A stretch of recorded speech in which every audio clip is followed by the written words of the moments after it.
तो guys episode third friend और फो episode start होता है और हम देखते हैं केंटो अपनी मॉम के गोद में सिर रखकर सो रहा था। तभी केंटो को एना की आवाज़ आती है और केंटो जैसे ही अपनी आंखें खोलता है हम देखते हैं ऊर्गा केंटो के ऊपर ट्रक चढ़ाने वाला होता है। इसके बाद हम ऊर्गा को देखते हैं और अब ऊर्गा केंटो के ऊपर ट्रक चढ़ा चुका था और ऊर्गा चेक करने लगता है, लेकिन केंटो बच जाता है क्योंकि लास्ट मोमेंट पे एना ग्राउंड से मिट्टी को स्टोर कर लेती है और ट्रक उनके ऊपर से निकल जाता है। ये देखकर ऊर्गा और भी ज़्यादा गुस्से में आ जाता है और दोबारा से केंटो पर ट्रक चढ़ाने की कोशिश करता है, लेकिन एना उस पर अटैक कर देती है जिससे ट्रक अपना संतुलन खो देता है और खाई की तरफ बढ़ने लगता है। केंटो एना को ट्रक से कूदने को बोलता है, लेकिन ऊर्गा एना को पकड़ लेता है और एना भी ऊर्गा के साथ खाई में गिरने लगती है। लेकिन बैरॉन ऐसा नहीं होने देना चाहता था और वो एना और ऊर्गा दोनों को बचाने की कोशिश करता है, लेकिन ऊर्गा का एक हाथ नकली होने के कारण वो टूट जाता है और एना तो बच जाती है, लेकिन ऊर्गा ट्रक के साथ ही गिर जाता है।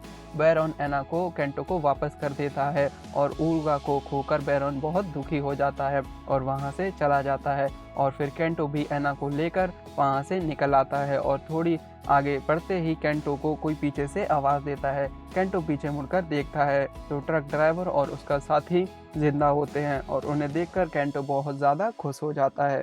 ड्राइवर केंटो से कहता है, हम वापस टोक्यो जा रहे हैं और तुम हमारे साथ आ रहे हो क्योंकि हम तुम्हें अकेले ट्रेवल नहीं करने दे सकते। केंटो कहता है, पर मैं अकेला नहीं हूँ, मेरे साथ एना है। ये सुनकर ड्राइवर केंटो को एक बैग देता है जिसमें खाना और पानी था। बैग लेकर केंटो उन्हें थैंक यू कहता है और आगे बढ़ने लगता है।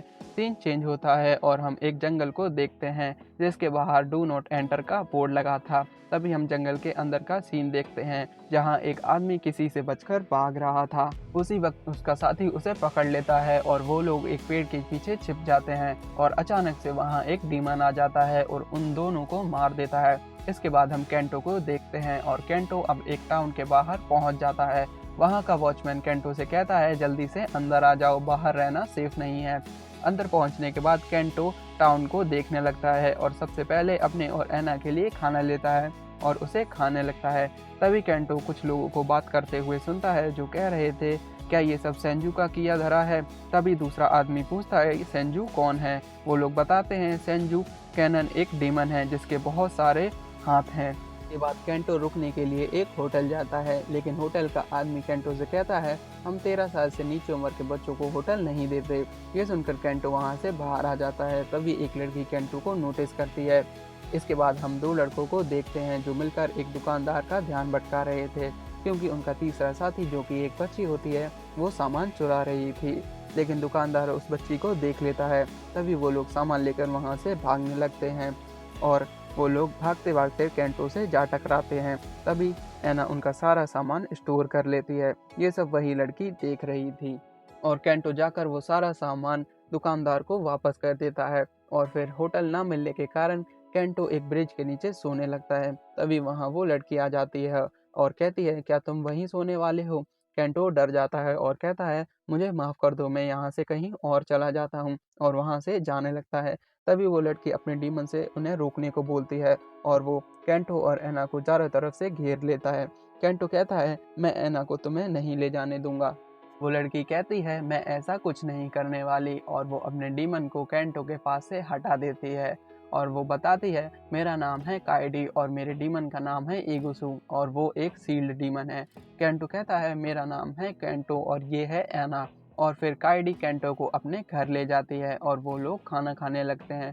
तभी काइडी बताती है, मैं एक डीमन यूज़र हूँ और डीमन यूज़र वेबसाइट पर एक स्टोरेज डीमन को पकड़ने का रिवॉर्ड रखा गया है और जो पीस ऑर्गेनाइजेशन है उन्होंने ये रिवॉर्ड रखा है, और क्या तुम उनके बारे में जानते हो।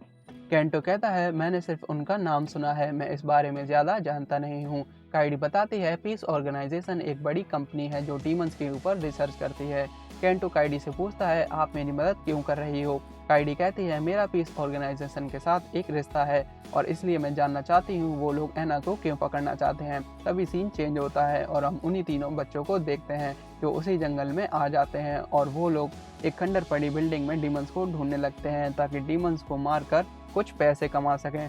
डीमंस को ढूंढने के बाद वो लोग वहाँ से निकलने लगते हैं। उसी वक्त बच्ची को वहीं पास में एक टेडी दिखाई देता है और वो उसे लेने पहुँच जाती है और तभी वहाँ सेंजू यानी वो बहुत हाथों वाला डीमन आ जाता है और यहीं हमारा 3rd एपिसोड खत्म हो जाता है।